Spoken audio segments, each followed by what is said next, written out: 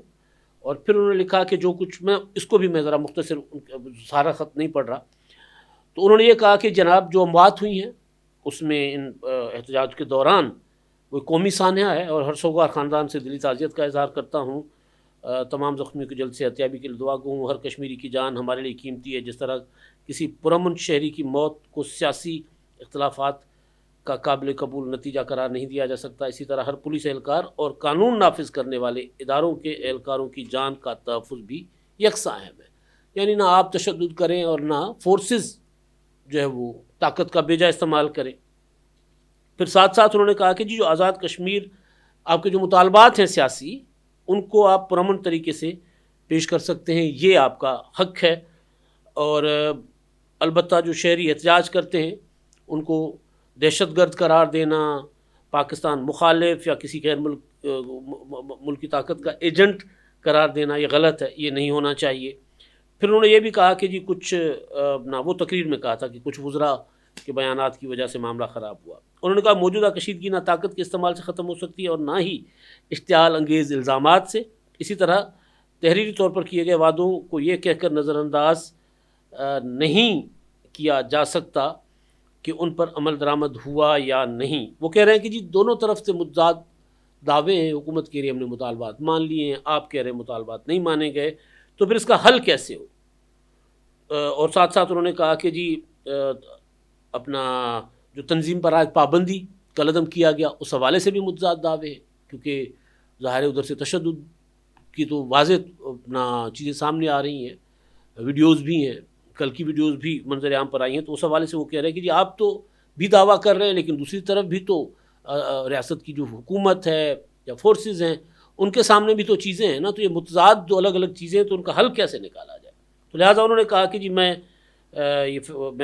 تجویز کرتا ہوں کہ دونوں فریقین کی باہمی رضامندی سے ٹروتھ اینڈ ریکنسیلیشن کمیشن قائم کیا جائے، اور اس کو اتنا وسیع مینڈیٹ دیا جائے کہ موجودہ صورتحال کا مکمل جائزہ لے، حقائق کا تعین کرے، تمام فریقوں کا موقف اور شکایت سنے، اور سیاسی، قانونی اور انتظامی نوعیت کے زیر التوا معاملات کا جائزہ لے، اور ایک منصفانہ، پائیدار اور قابل عمل حل تجویز کرے. ساتھ ہی انہوں نے کہا کہ جی یہ میں کسی کو حق نہیں دیتا یا کسی کو حق نہیں ہے کہ کوئی بیٹھ کر اسلام آباد میں کہے خواجہ آصف صاحب کی طرف کہ راولہ کوٹ والے کشمیری نہیں ہیں. یہ انہوں نے کہا، اور انہوں نے کہا کہ جی کشمیر کا فیصلہ کشمیری عوام ہی کریں گے. اور ساتھ ساتھ انہوں نے کہا کہ جی ایکشن کمیٹی کو اپیل کرتا ہوں کہ تحریک کو پرامن رکھیں اور فوری مذاکرات کے لیے سازگار ماحول پیدا کرنے کے لیے تعاون کریں.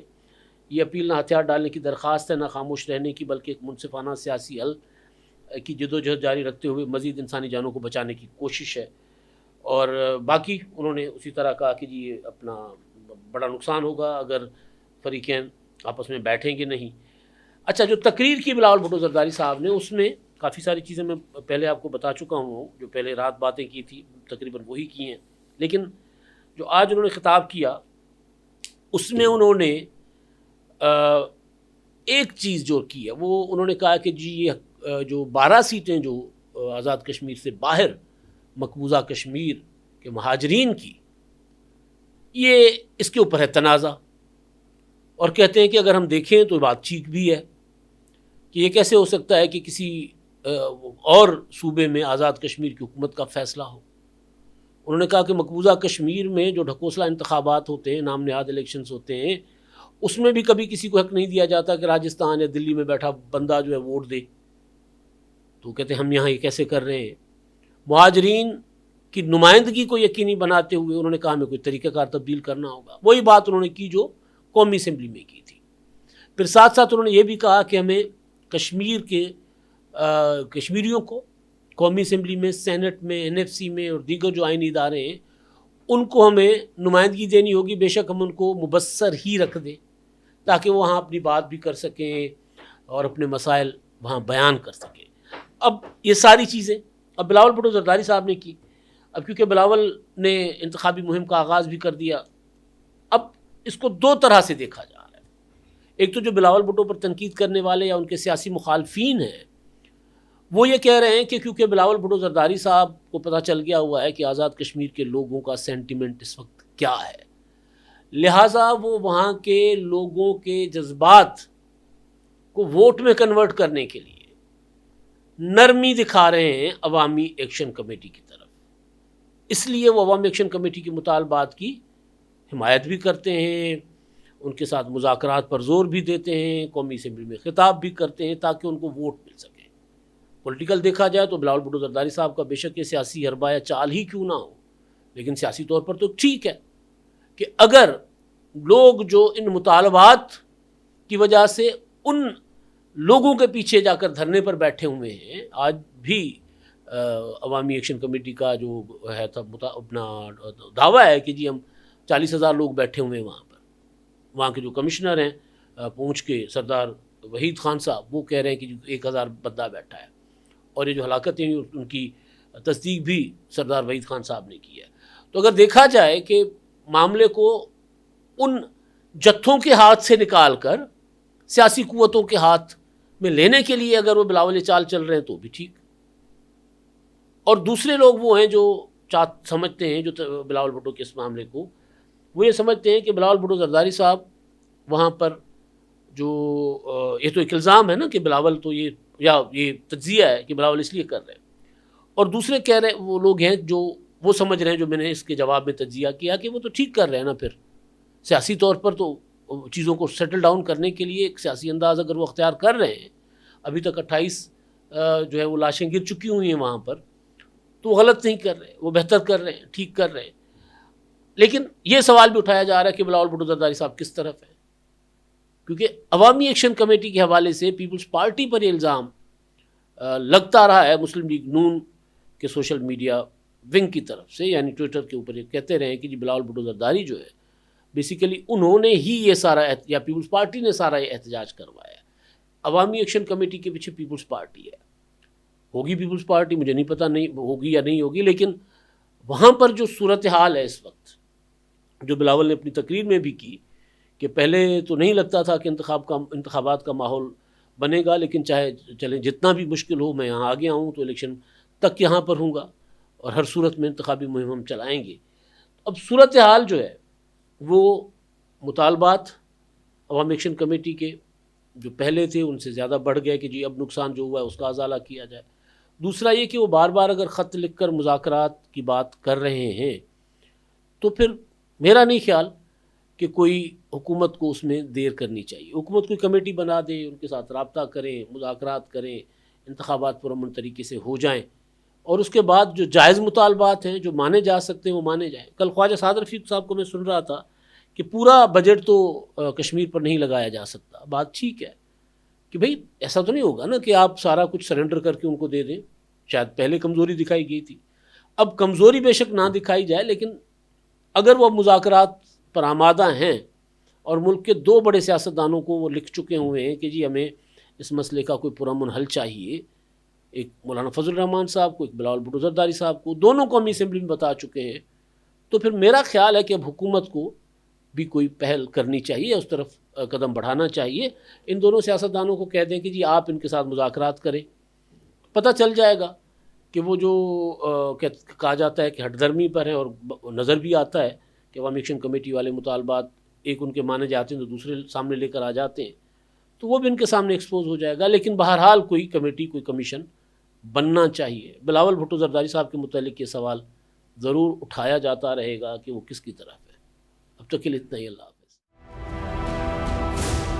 999 کمیونیکیشن، ڈیجیٹل میڈیا اور یوٹیوب چینلز کی دنیا میں بڑی کامیابیاں سمیٹنے کے بعد اب ویب نیوز، ویب چینل اور یوٹیوب نیوز چینل کی طرف قدم بڑھا رہا ہے، جس کے لیے ہمیں ملک بھر میں رپورٹرز کی ضرورت ہے. خواہش مند حضرات و خواتین نیچے دیے گئے نمبر پر رابطہ کریں. What's app +92 309 1226 999.